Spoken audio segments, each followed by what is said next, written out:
Vamos a entrar ya a la mesa con los periodistas Alejandro Almazán y Temoris Greco, y además de que, Manuel Hernández Borboya no podrá acompañarnos el día de hoy, estará Alejandro Almazán, Temoris Greco, y tenemos un invitado que estará también en la primera parte de la mesa, que es Luis Miguel Carriedo, ex consejero del Instituto Nacional Electoral, y que lo invitamos a propósito de todos estos debates y discusiones que hay sobre este moderador que está impugnando Morena por no considerarlo neutral en sus posiciones políticas, y que pues hizo declaraciones como la que le pusimos hace un rato. Ya no se la vamos a volver a poner, no es necesario, pero sí que ha generado un debate, y por eso nos comunicamos con Luis Miguel Carriedo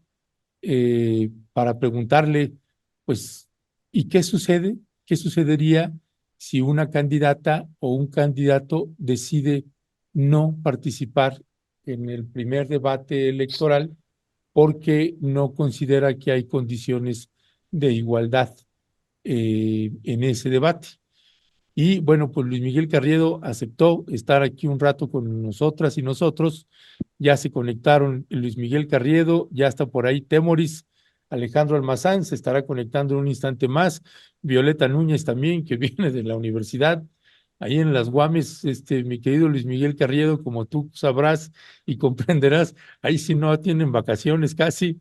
este, Así que Luis Miguel Carriedo, Temoris Oye, Greco, buenos oye, días. oye, Ernesto, te vamos a echar un montón los de la UAMX. Sí, puro Guam, Xochimilco. Sí. Y con la doctora Violeta más. Pues es que, pues Así pura, es. y los están explotando mucho, ni modos. Este, sí, pues Luis Miguel, bienvenido por acá. Temoris, buenos días. Buen día, buen día. Buenos, Saludos, Temoris, saludos, Ernesto, un ¿Cómo, gusto estar cómo, con cómo andas, ustedes. Luis Miguel? Mira, ya Muy bien, está muy bien. Violeta. ya está Alejandro sí Violeta. no es de la UAM, igual, ese no lo aceptamos. Eh, va a Está, quedar saludos, fuera Alejandro, Alejandro, también. va a quedar fuera León. No, pues entonces Alejandro y yo ya nos vamos y dejamos aquí a Violeta, a Luis Miguel y a Temoris, y ni modos. Pura Guam. Alejandro, ya nos están corriendo porque no somos de la UAM, ni modos. Uy, uy, qué Buenos mala días, onda. buenos días, Violeta, buenos días, Alejandro. No. Voy a traer a mi banda de la FCPIS para que acá les demos. ¿Ah? Saludos a Va. todas y a todos. Hola, hola. Hola, buenos días. Yo no estaba escuchando nada, tenía problemas aquí con el audio, entonces. Buenos días, Violeta, ¿no? Decíamos Que- aquí que, bueno, Temoris empezó a decir de que, como señalé, de que en la UAM pues están en clases, que no tienen vacaciones. Pues Temoris dijo, sí, pues sí, ya nos está echando un montón Ledesma, y como Luis Miguel pues también da clases ahí, y como su esposa también da clases ahí, y pues puro UAM Xochimilco acá. Sí, sí, Ya, sí, ya sí. Muy estamos. buenos días. Muy buenos días. Buenos días, Hola, Luis Miguel. doctora, buen Buenos días, día. Alejandro. Sí, sí, Hola, hola. en Ya la nos UAM van no a, hay vacaciones.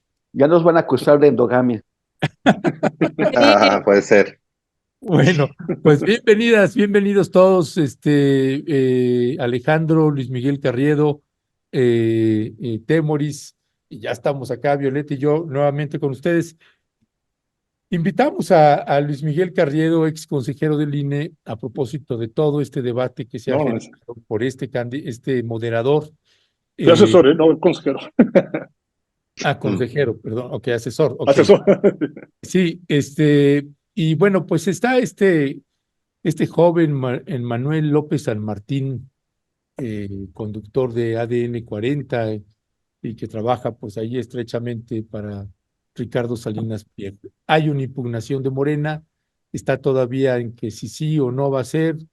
Ayer Carla Humphrey, la consejera, dio entrevistas y dijo las impugnaciones se podían hasta el 12 de este mes, no hubo impugnaciones, así que pues ahora sí que quieran o no, casi casi en otras palabras, pues él va a ser el moderador. Entonces le hacíamos la pregunta a Luis Miguel Carriedo: ¿y qué sucede si una candidata o un candidato decide no participar en el debate por considerar que no hay condiciones de igualdad. ¿Qué responderías, mi querido Luis Miguel? Bueno, primero saludos a todas y a todos. Creo, para ponerlo con la mayor claridad posible, la ley establece en el artículo 218, desde 2014, bueno, en 2007 ya estaban previstos, pero en 2014 se amplió ese artículo, y ese artículo establece la obligatoriedad, dice 2 debates obligatorios que debe organizar el Consejo General del INE, estableciendo reglas y demás. Repite hasta en 3 ocasiones ese artículo el tema de que son debates obligatorios, 2, pero no establece una sanción expresa a quien incumpla con la asistencia en el caso de las candidaturas, aunque hay en la propia LEGIPE, en la parte, digamos, de los procedimientos de sanción, como sujetos a una eventual sanción por incumplir cualquier tipo de disposición de la LEGIPE, están las candidaturas, están los partidos políticos, están los concesionarios de radio y televisión. ¿Qué es lo que pasa? Bueno, no está establecido, poco sería obligatorio acudir a este primer debate en términos de ley, porque el INE a finales del año pasado estableció que serían 3 debates presidenciales. La ley establece que son 2. Obviamente, pues qué bueno que sean más, si así se ponen de acuerdo los partidos, pero tiene que definir cuáles son los considerados por ley obligatorios, no expresamente por el tema de candidatos, sino porque hay obligaciones de las televisoras privadas a transmitir en sus redes nacionales, en al menos una de las redes nacionales, las más grandes, Televisa y Azteca, esos 2, no siempre el tercer debate. Siempre ha habido ahí cierta polémica por eso. Y entonces, ¿qué pasa si no asiste una de las candidaturas a este debate del 7 de abril? Bueno, en mi opinión, simplemente será un espacio que no tendrá esa voz, pero dado que el INE definió que los obligatorios para estos efectos, es decir, obligatoriedad de transmisión y demás, a finales del año pasado en un acuerdo, eran los que vienen el día 19 de mayo, bueno, el día 28 de abril y el 19 de mayo, esos son los que estarían enmarcados en la obligatoriedad de ley. Ahora, si no acudieran a esos, tampoco hay una sanción expresa, aunque puede haber una interpretación de que, como es una disposición en la ley, pues alguien presentar una queja porque no acudió a alguna de las candidaturas, y las sanciones, el catálogo de sanciones no es, déjame decirlo así, grave, no es como en el caso de no entrega de informes de gasto o de rebase de topes, no es causal de nulidad de elección, etcétera.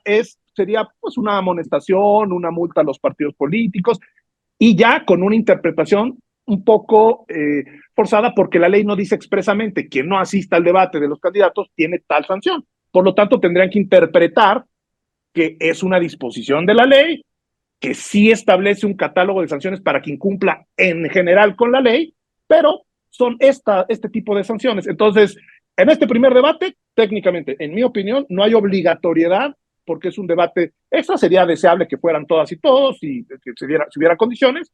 Y en los otros 2 debates sí hay obligatoriedad. Por ejemplo, ahí hay otros sujetos que están vinculados, como las televisoras privadas. Todos los medios públicos deben transmitir los debates, los 2 obligatorios.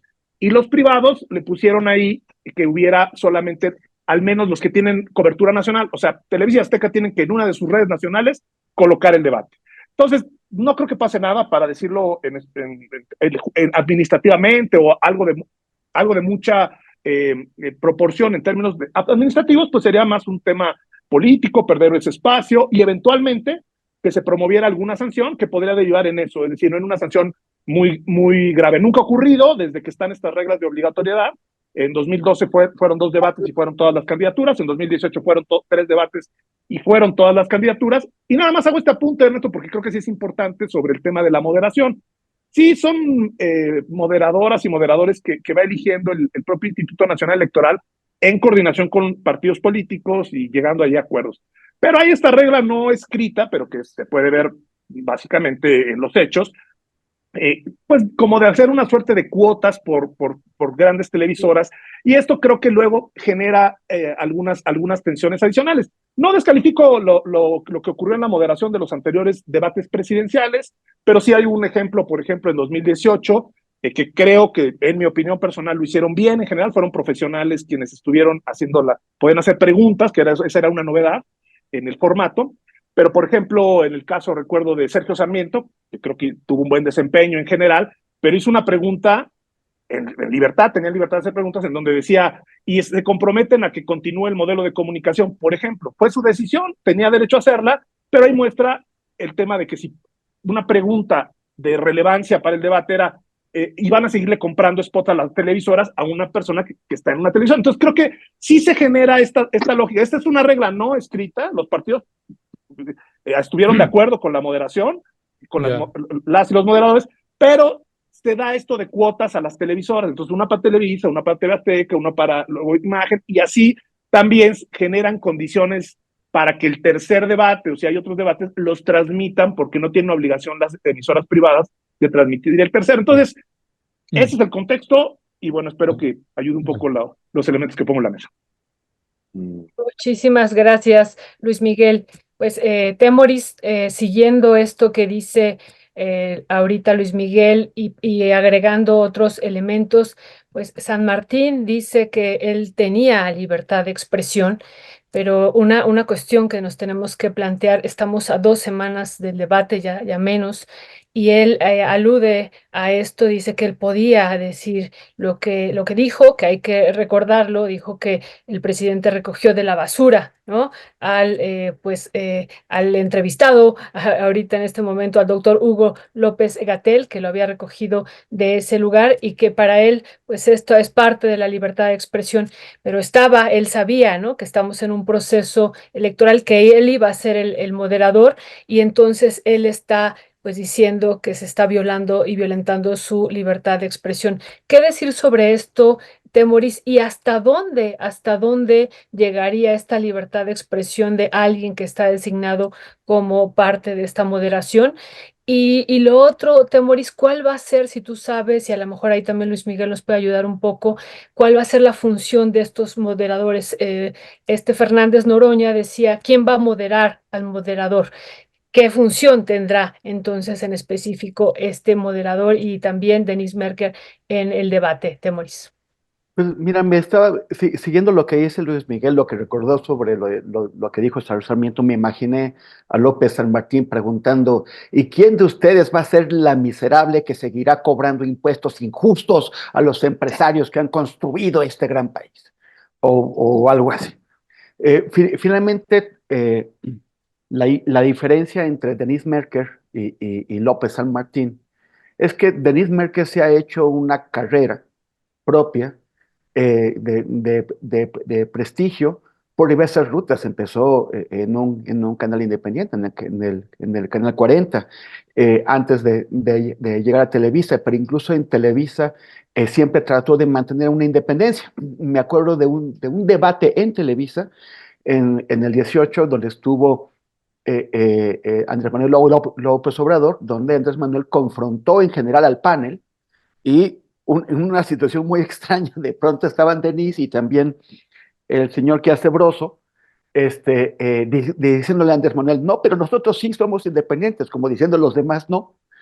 Entonces, y bueno, ahora ella pudiendo haberse mantenido en el lugar de honor, no de honor, pero el de mayor influencia en los medios mexicanos, que es el de noticiero de las 10 de la noche de Televisa, ella prefirió tomar otro camino. No es el caso de la gente que trabaja en Televisión Azteca, salvo alguna excepción por ahí.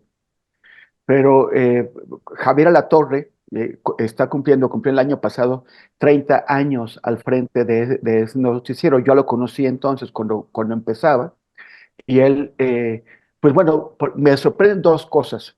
Uno, que no haya cambiado en lo absoluto, físicamente es idéntico a hace 30 años. Yo no sé qué magia hace ese camarada. Pero la otra es que tampoco ha madurado intelectualmente. De hecho, no ha tenido ninguna clase de... O sea, no es una persona que refleje un pensamiento propio. Una persona que se ha mantenido en su lugar, obedeciendo ciegamente, incondicionalmente, los deseos de su patrón, Ricardo Salinas Pliego, que en este momento pues trae una guerra contra el gobierno de México y contra su aspiración de mantener el proyecto transeccionalmente. Entonces, pues y eso, además de que esta persona, San Martín, pues lo que hizo no fue una opinión, no fue un análisis, no, o sea, fue un insulto, fue un ataque contra López-Gatell, fue un ataque contra López Obrador, donde no solamente llamó basura a López-Gatell, lo cual pues no es un argumento académico, ¿verdad? Pero también lo llamó asesino, siguiendo esta línea de que la estrategia mexicana en la pandemia habría provocado muchas muertes, como si en el resto del mundo esto no hubiera ocurrido, y como si ellos, de haber estado en la posición en el gobierno de México en ese momento, hubieran tenido pues las soluciones mágicas ahí expuestas, ¿no? Además lo dice alguien que no solamente pertenece a este corporativo que se dedicó a sabotear abiertamente la estrategia de salud, sino que hizo pues estas fiestas para demostrar que les valía nada, que probablemente si alguien hiciera una investigación encontraría que hubo contagios evitables en las empresas del Grupo Salinas o posiblemente incluso en esa fiesta en la que López San Martín estuvo con Ricardo Salinas Pliego.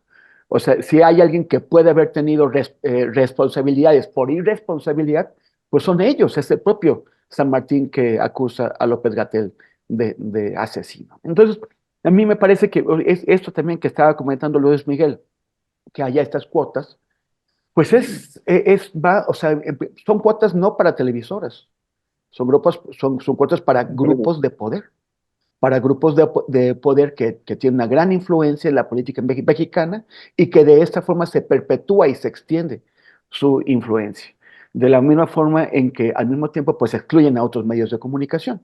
Si alguien no pertenece a estas élites no del periodismo, sino del poder económico, pues entonces no tiene la misma oportunidad, no compite en las mismas condiciones para poder moderar este debate. Entonces a mí me parece que sí está descalificado López San Martín, pero más allá de López San Martín, yo me pregunto qué papel tiene Televisión Azteca infiltrándose en los debates presidenciales, sobre todo en esas condiciones en las que pues, un señor no quiere pagar impuestos y por lo tanto utiliza su poder mediático como ariete de golpeo y de influencia e intervención ilegítima en la política del país.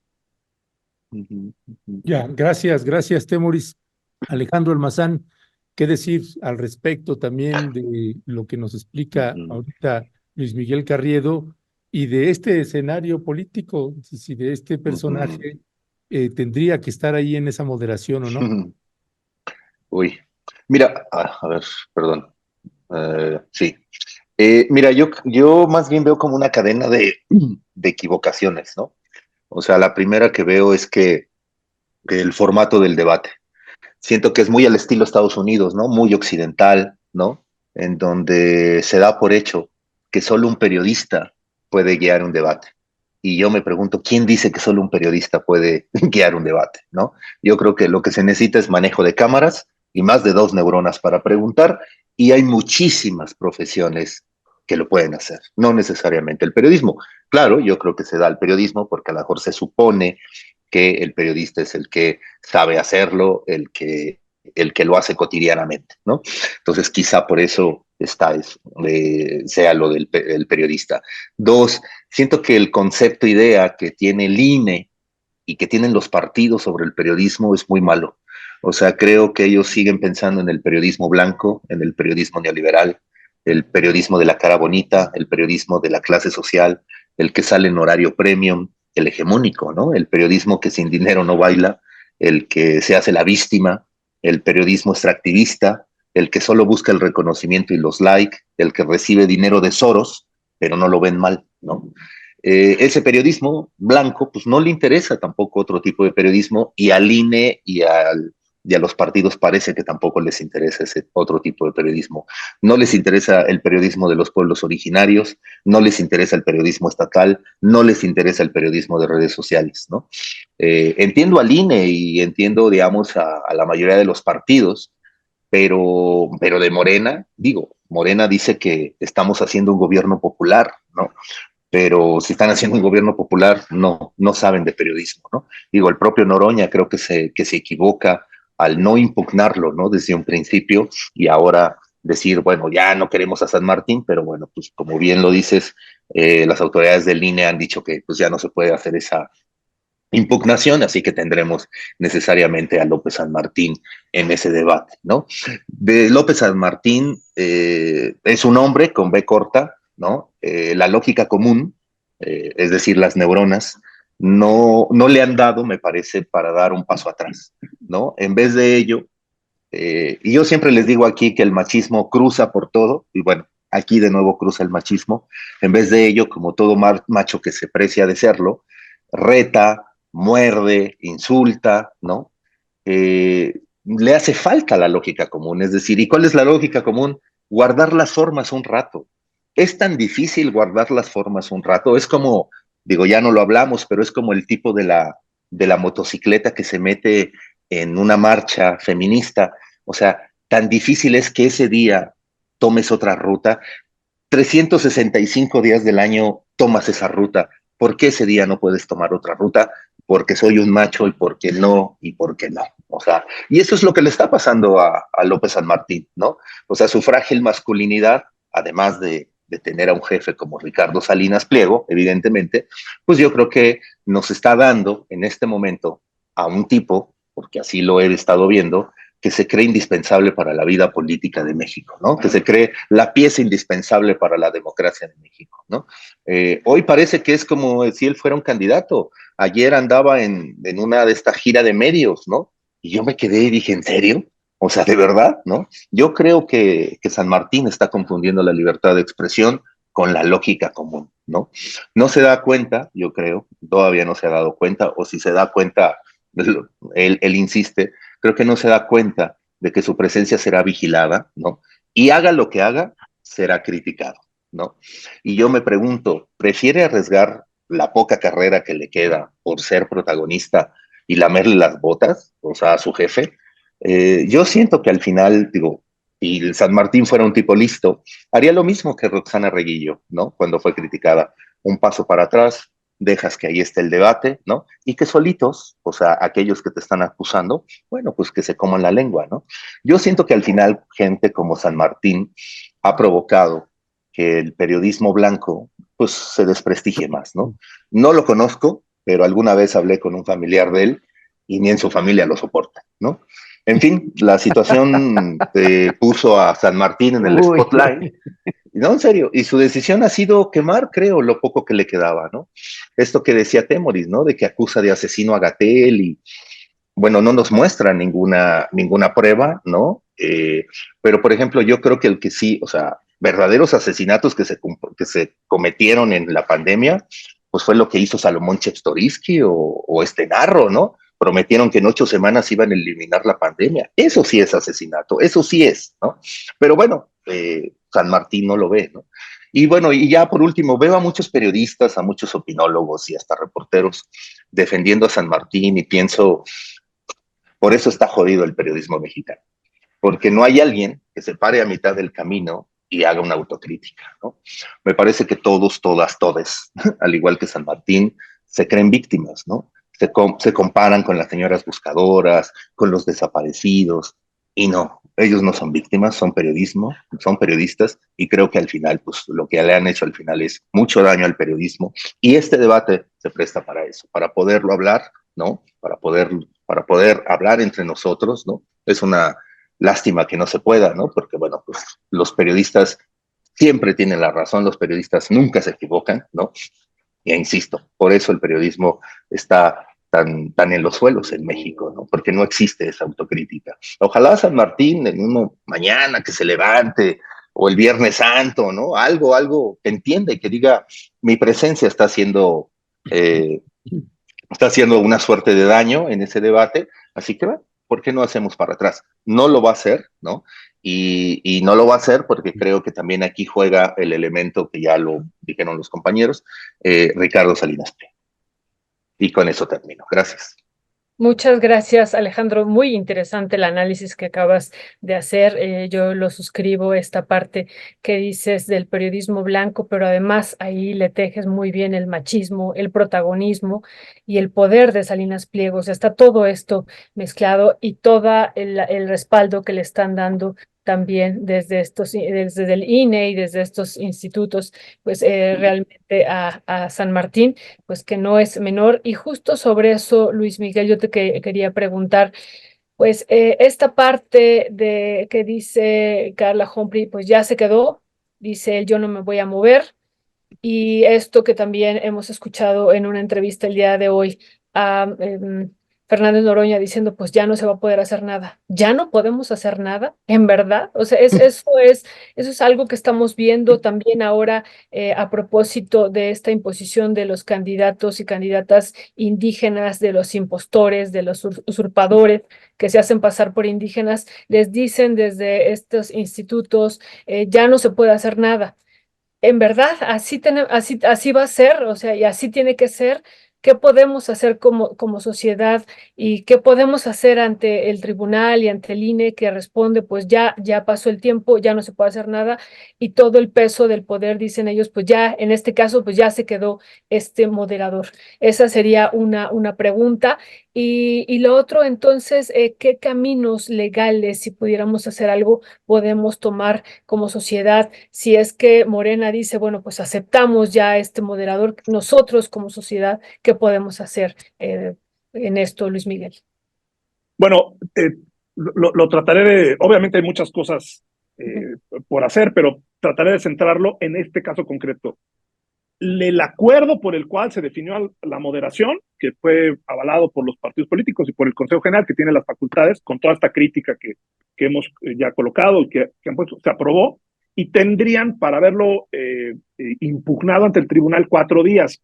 Ya estaba quemado el tiempo, digamos, eso en la parte técnica, jurídica, impugnar ese acuerdo en donde se le seleccionó. Pero si hay elementos que después saltan, esto es muy importante, las propias reglas establecen que las personas que van a moderar pues deben de guardar imparcialidad durante el ejercicio. Entonces, si hubiera una conducta ya durante el debate de cualquiera de las personas que van a moderar, pues sí también serían sujetos de responsabilidad, porque se están comprometiendo a participar en un debate para facilitar una discusión. Sí tienen derecho a hacer una moderación activa, a hacer preguntas y obviamente tienen derecho a pensar como quieran, pero el debate no es para ellos y lo dicen expresamente las reglas. Entonces también podría haber una consecuencia de responsabilidad para las personas moderadoras una responsabilidad administrativa, para las personas moderadoras que incumplieran con esa función.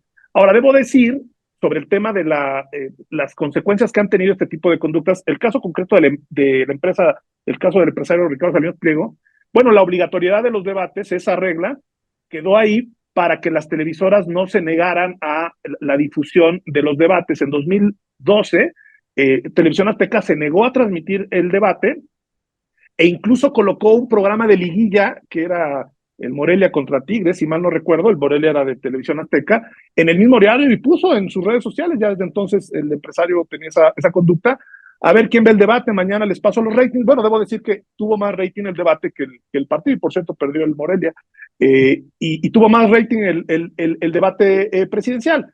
Ahora, esto que generó en 2014, pues que le colocaran que era obligatorio para que transmitieran. Y aún así se resisten, por ejemplo, a que dicen en alguna de sus cadenas nacionales y no lo transmiten tendría que ser en el canal 2 o en lo que es el canal 13, que ahora es el 1, ¿no? En la nueva nomenclatura, o sea, el principal de Azteca y el principal de Televisa, pero ellos interpretan, no, pues en el 5 y en el 7 son menos, y está el tercer debate, siempre está asunto de negociación.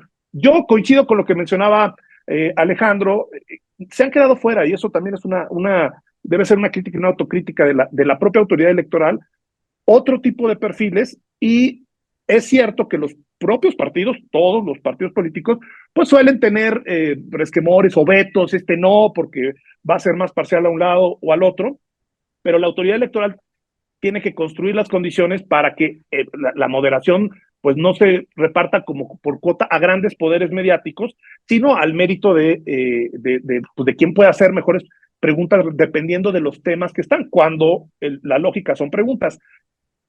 Sí hay un debate, sobre el protagonismo de la moderación o no.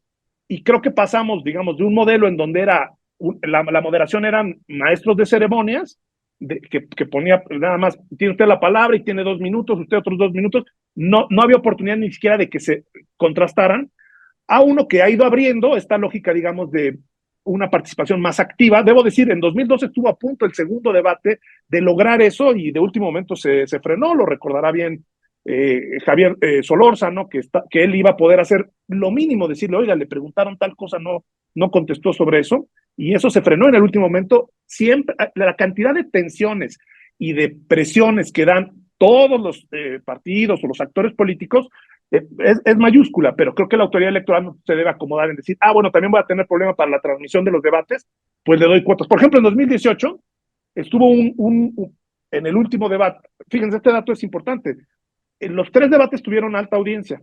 El debate que tuvo menos audiencia, también tuvo alta, pero menos, fue el que hicieron entre semana en Yucatán. ¿Por qué fue entre semana? Pues la verdad, aunque no se discutió en público, pues o no mucho, fue porque estaba el Mundial de Fútbol de Rusia y el horario de domingo en la noche, que es el de mayor audiencia, había quienes decían en el INE, en los debates, consejeros, decían, no, es que ya cambiaron las audiencias y ese nadie lo ve. Lo que estaba detrás era la presión de las grandes televisoras, decían, no me pongas el debate en mis horarios del Mundial, y se cedió. Claro, la lógica era, bueno, 2 fueron en domingo en la noche, ahora se avanzó en eso, todos van a ser en domingo en la noche hasta donde veo, pero pues, ¿por qué programan ahí las telenovelas, los finales de telenovelas, las finales de los partidos de fútbol?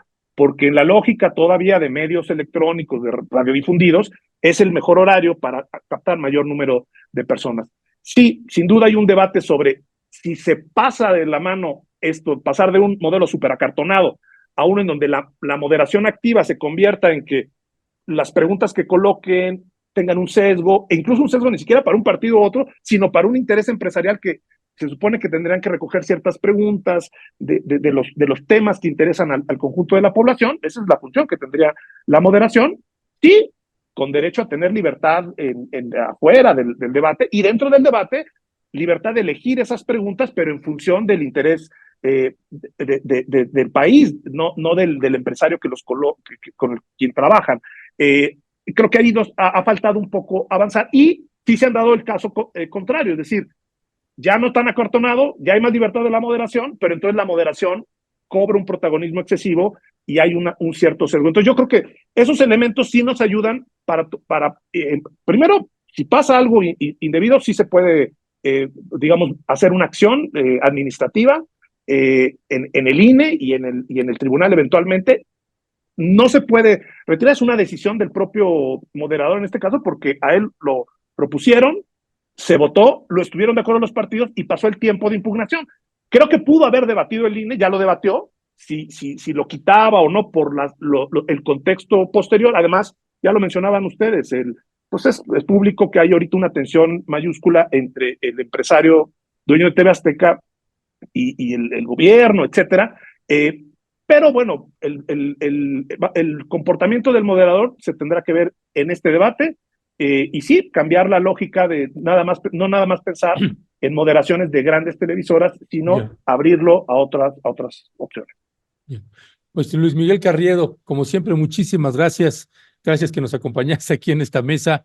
Perdón que ya sabemos que te tienes que ir a chambear, así que suerte por ahí en el trabajo. Ya estás allá en la UAM, Luis Miguel. No, ando ahora en tierras mexiquenses. Perfecto. No, pues, un abrazo. Gracias. Estamos viendo, es Miguel, lleva la palabra. Desde la UAM lleva la palabra. Siempre así debe ser la UAM Xochimilco. Saludos, Alejandro, Ernesto, Violeta, Temoris. Un abrazo. Gracias. Chao, cuídate mucho. Pues bueno, vaya tema ¿no? Yo me gustaría nada más como escuchar la opinión de ustedes, si les parece, sobre este tema, bueno, hay gente que dice, bueno, pues que Claudia no le dé tanta importancia a este chavo y que le entre. Otros dicen, Claudia puede con todos, así que no hay problema. Y otros dicen, pues no, en la medida en la que no le apriete también al INE para que el INE se conduzca de manera adecuada, eh, pues que los amague con no presentarse, ¿no? Porque es también decirle, pues no va a ser como siempre has querido, y si hay un moderador que se está conduciendo de manera impropia, indecente, como lo hizo este joven San Martín, pues cambia el moderador. Y si no, no me presento. Entonces me quedo pensando en el escenario de si Claudia no se presenta. Pues a ver quién va a ver el debate, ¿no? Con con Xóchitl y con el otro, ¿y cómo se apellida?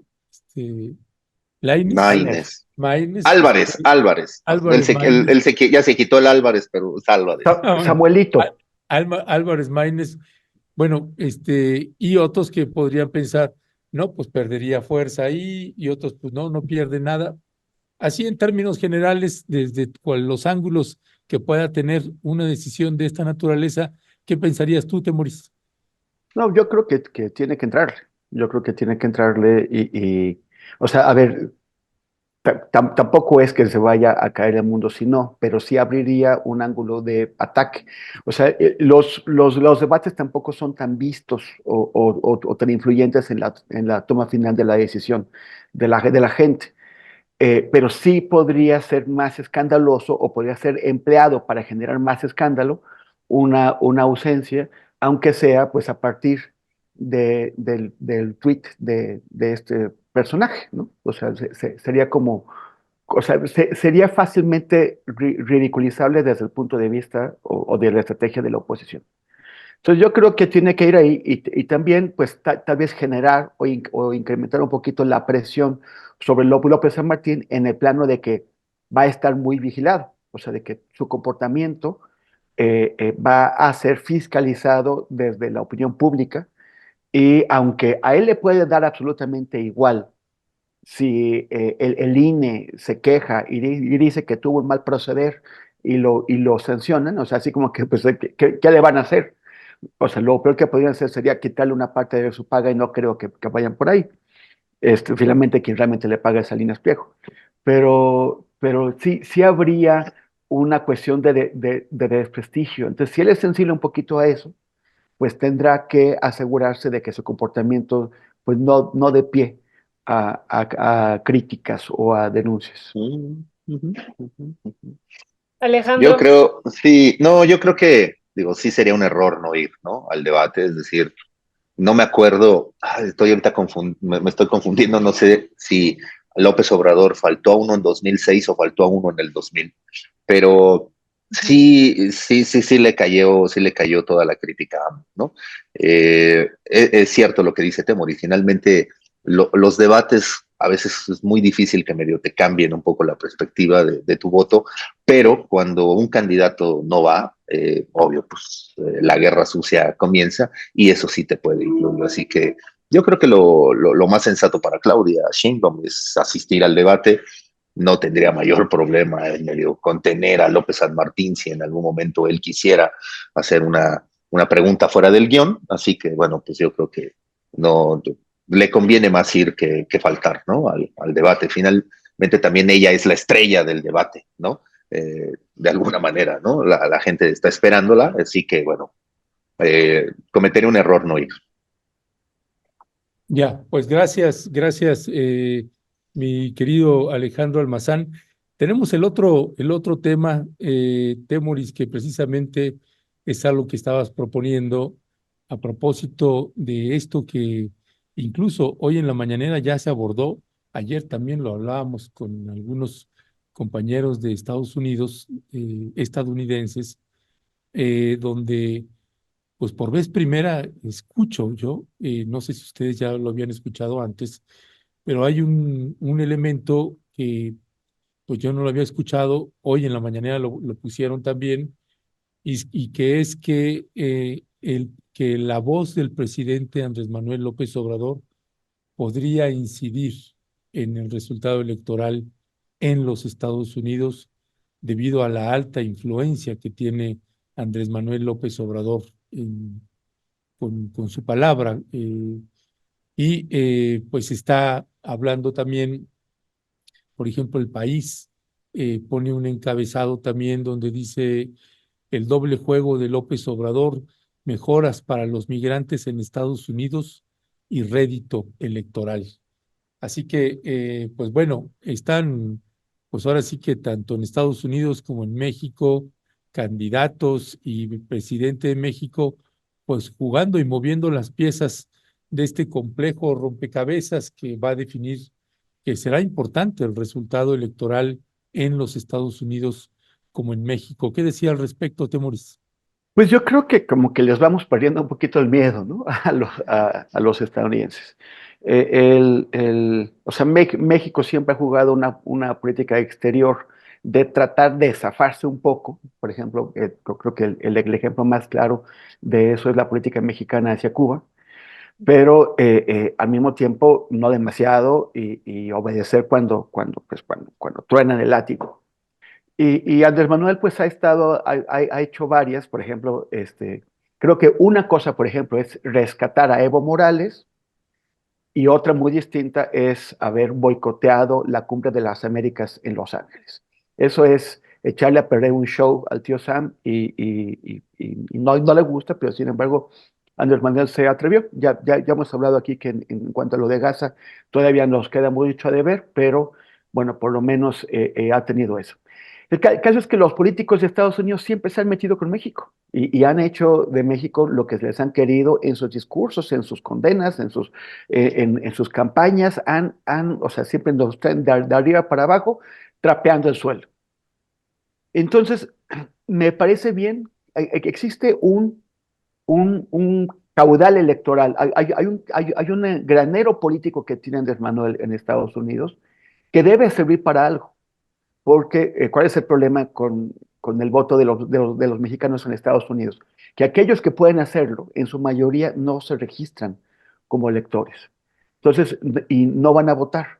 Las campañas de voto latino tienen muchas décadas tratando de convencer a la gente que puede votar de que efectivamente se registre y ejerza su derecho para tratar de contener las políticas contra los migrantes o contra la gente de origen extranjero o contra los latinos o racistas. Entonces, Andrés Manuel puede tener un efecto muy importante en convencer a la gente de que se registre y que además utilice su voto de una manera que efectivamente beneficie a su comunidad y beneficie también a México. No es nada más cuestión de que desde México se traten de impulsar medidas de apoyo a los migrantes, es que los migrantes utilicen su capacidad política electoral allá para presionar a los políticos de allá. Entonces, a mí me parece muy bien. Ahora, ¿cómo lo vas a hacer?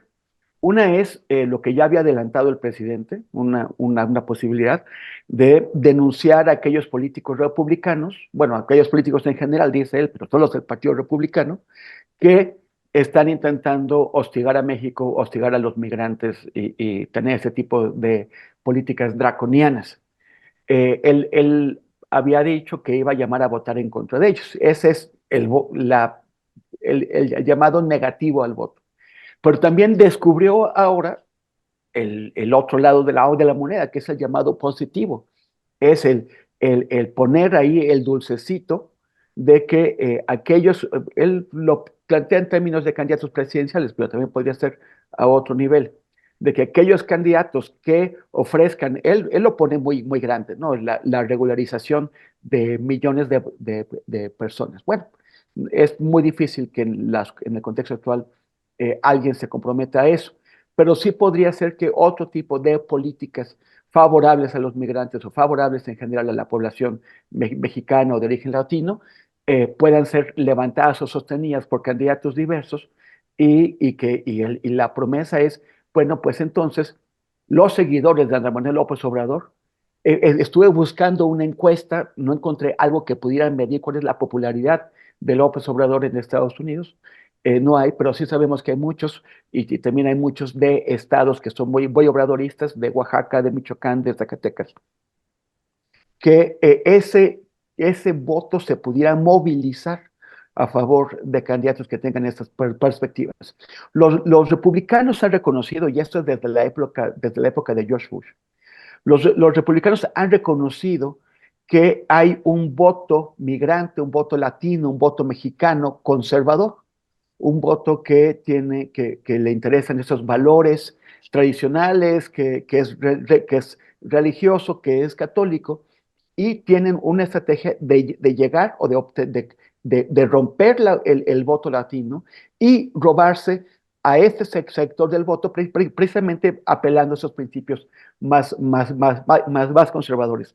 Lo que puede hacer Andrés Manuel es activar la otra parte, porque ese voto conservador también es un voto que quiere mejor trato para los migrantes, que quiere que no se acuse a los mexicanos de ser bad hombres, que está en contra de las políticas racistas y persecutorias.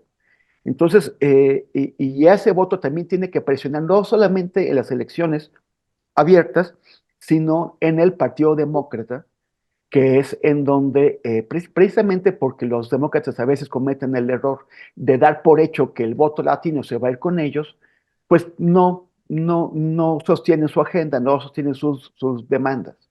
Entonces, que los mexicanos, así como se está forzando un cambio en la política de Joe Biden mediante esta campaña que lleva a mucha gente a votar a votar en blanco en las elecciones primarias, mandándole el mensaje de somos una comunidad de la que dependes para poder obtener la victoria.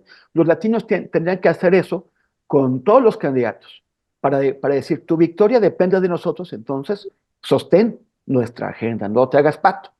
Y Andrés Manuel puede jugar un papel súper importante ahí. Muchísimas gracias, Temoris.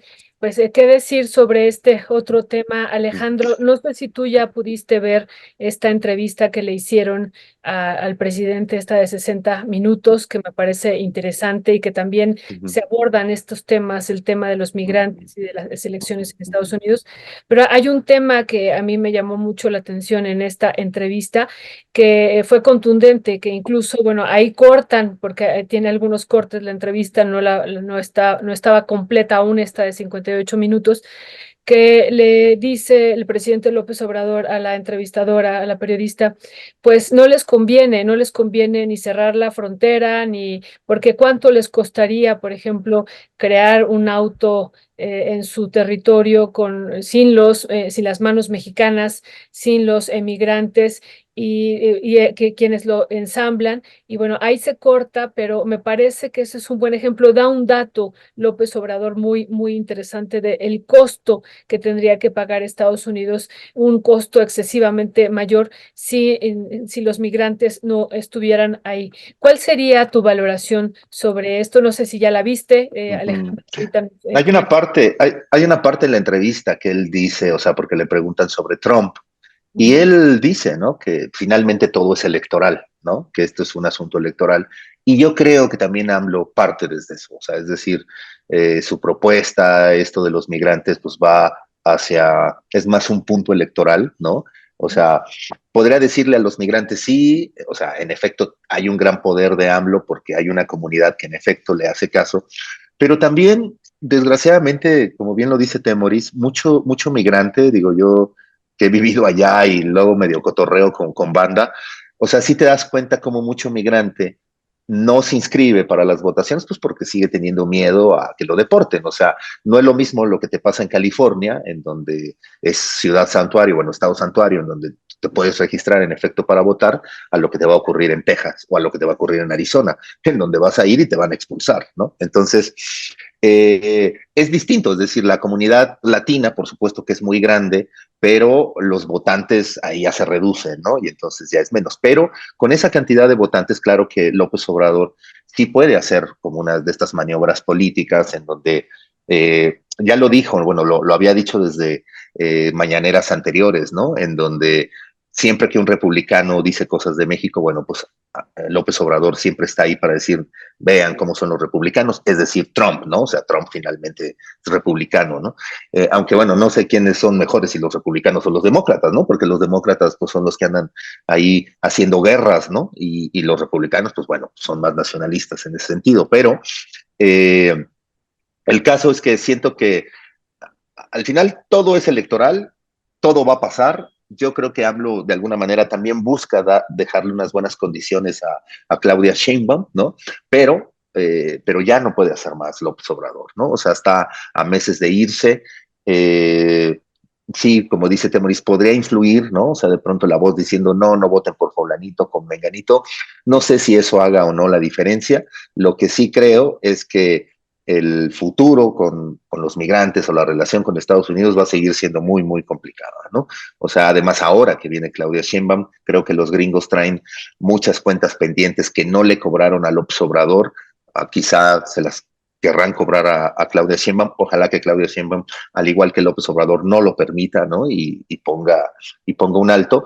Pero yo creo que al final hoy los gringos quisieran tener una recomposición, ¿no? Digamos aquí en México de su situación política, etc. No la tienen, ya verán con Claudia Sheinbaum a qué negociaciones se llegan. Hoy por lo pronto López Obrador sí les puso un alto, sí les puso una línea, les dijo háganse para allá, ¿no? Intenta desde ahí López Obrador sacar buenas condiciones, pues obvio, para los migrantes, para México, para el mercado mexicano, etc. Pero me parece que al final no le va a dar, o sea, es decir, sí es muy querido, sí tiene mucha influencia, pero la comunidad latina finalmente, aunque es muy grande en Estados Unidos, pero el mexicano, la comunidad latina o los mexicanos que votan son al final muy pocos, ¿no? Entonces, bueno, ya veremos, ya no quiero abundar más, prácticamente Temoris habló del problema en general, así que bueno, pues veremos, esto es parte, yo lo veo más bien como una cuestión más de campaña, ¿no? Un asunto electoral que quizá no llegue a pasar mucho después de las elecciones, ¿no? O sea, terminarán las elecciones y seguiremos con las mismas condiciones de siempre. Ayer conversaba un ratito ahí con Ted Lewis, director de Global Exchange, y me decía, sí, lo que pasa, me dice, es que en estados como Arizona y otro más, sí puede influir el voto latino, el voto mexicano, y son estados claves para Trump y para Biden. Así que se refiere a lo mejor también a esa parte, y me imagino que tanto en Estados Unidos como en el gobierno de López Obrador, pues saben ahí sobre ese tema.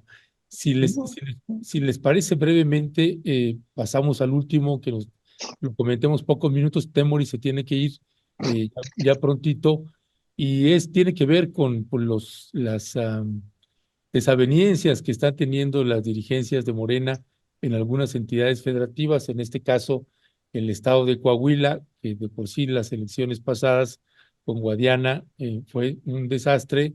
Pues el desastre parece ser que sigue, y ahora bajo la dirección estatal de Morena, encabezada por Diego del Bosque y manejada también por Atolini. Y pues tienen a la militancia reclamándoles, pero fieramente. Vamos a ver estos videitos que duran menos de un minuto y regresamos con ustedes. Bienvenido, tocayo. Diles que eres un farsante. Diles, te he estado pidiendo que me atiendas, y por redes, por WhatsApp, personalmente, no, y diles que eres un farsante a todos. No, diles que eres un farsante. Dile, Tane, dile. Tú también eres un farsante. ¿Por qué no me atiendes? ¿Por qué no me atiendes? ¿Por qué no me atiendes? No, ¿por qué no me atiendes? ¿Por qué no me atiendes? Eres un... No, señor, por favor, señor. No venga, aquí no tiene nada que hacer. Lo que vamos a hacer aquí no tiene.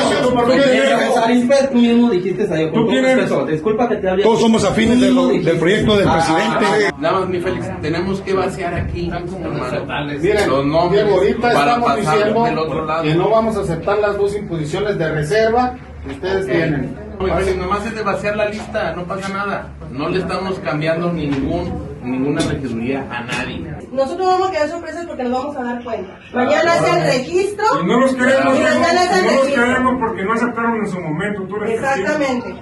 Aquí no debe de haber imposiciones. Ya demos de vuelta la hoja. Vamos a ganar con madera. Eso es lo que no queremos permitir. las imposiciones, pero también ustedes deben de respetar la voluntad del pueblo. Del pueblo, exactamente. Nada más lo que es.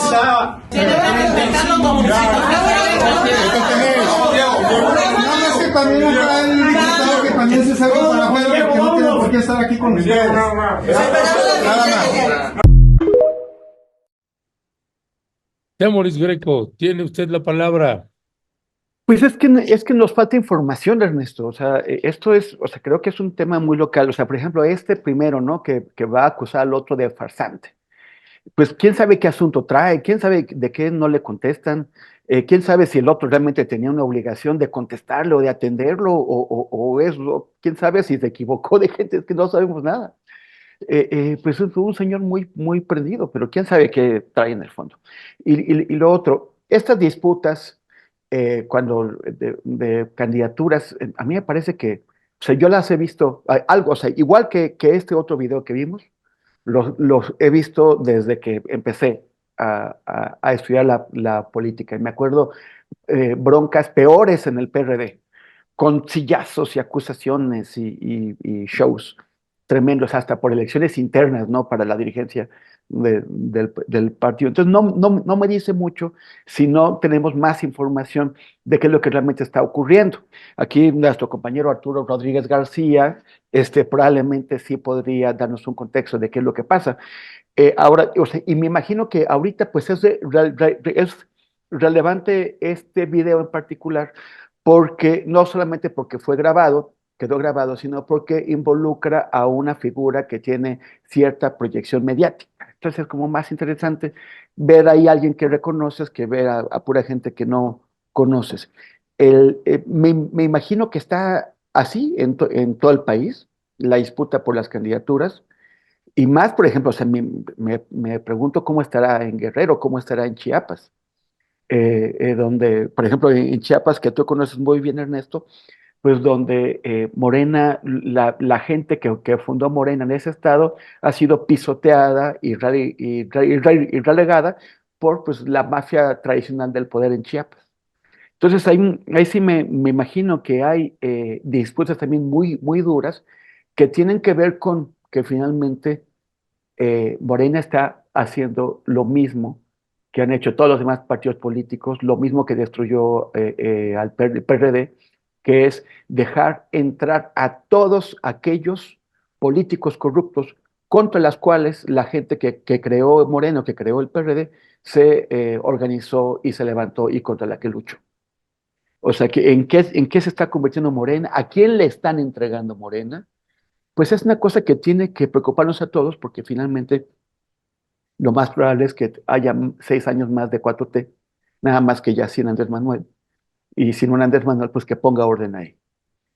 La pregunta que tenemos todos es, ¿Claudia será capaz? O sea, Claudia, que es una persona muy capaz, muy inteligente, muy estricta también, pero que no es Andrés Manuel López Obrador, ¿será capaz de mantener a toda esta fauna nociva que están postulando en el redil?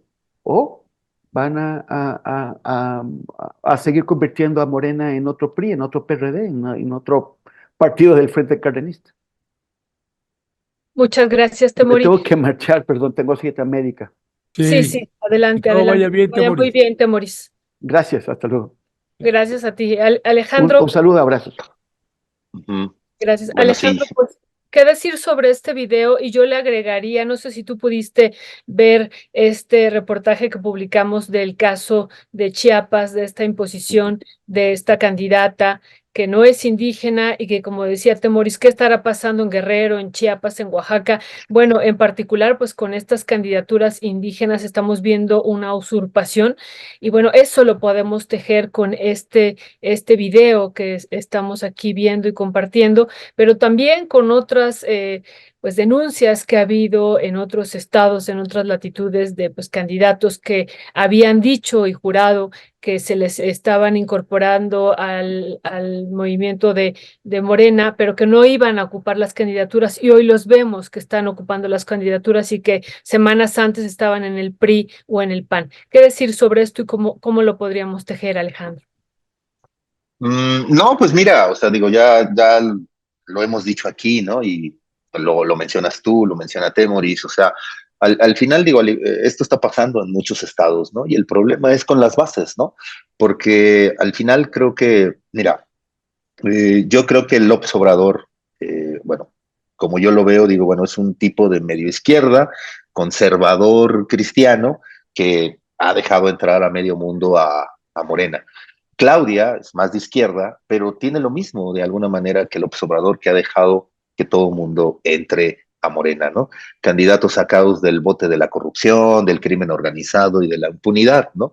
Pero bueno, ya lo dijo la doctora Sheinbaum, ¿no?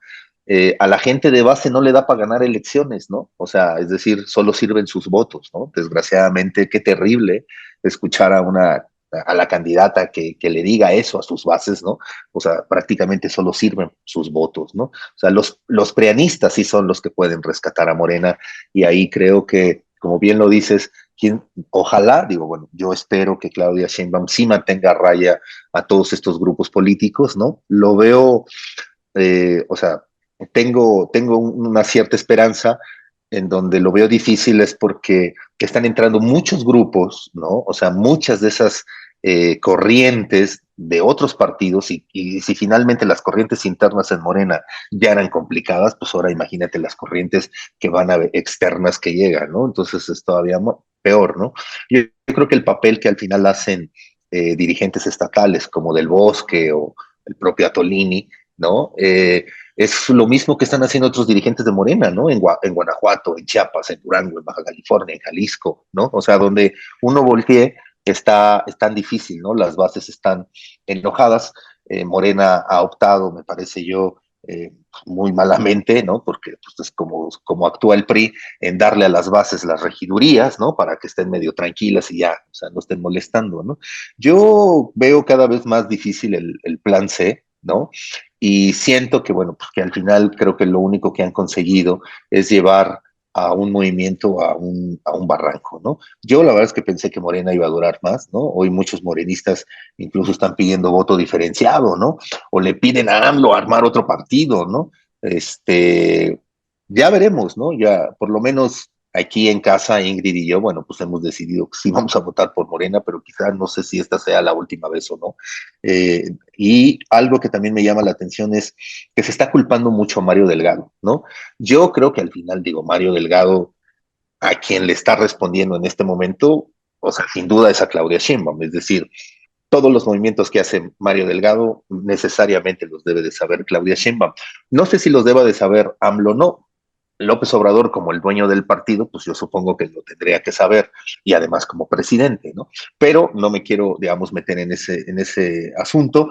Hay gente que me dice que no, que una vez que sí le dieron el bastón a Claudia, pues ahora sí la doctora es la que dirige todo. Entonces, al final, digo, yo creo que las bases no deberían tampoco ir solamente contra Mario Delgado o contra Citlali, sino en realidad también con los que están más allá arriba, ¿no? Porque son los que en el fondo están permitiendo que entre toda esta gente, ¿no? Del PRIAN, que tiene unos antecedentes o tiene una larga cola, ¿no? Así que bueno, ya veremos. Yo creo que digo, sin duda va a ganar Claudia Sheinbaum. No creo que logren tanto lo del plan C, pero a partir de del 2 de junio, seguramente Morena va a tomar otro camino, va a tomar otro rumbo, y quizá mucha gente va a empezar a bajarse de ese movimiento y tratar de armar algo más de izquierda, ¿no? Algo más cercano a la izquierda, que no esté tan contaminado de este preanismo, ¿no? Ya. Alejandro Almazán, muchísimas gracias. No había visto que también ya te tenías que ir. Perdón. Sí, no, ya. También tengo cita en el doctor, así que bueno, cuídense mucho y estamos ahí pendientes. Buena Semana Santa. Que te vaya bien con el doctor también. Gracias. Bueno, venga, Gracias, cuídense. Chao, chao.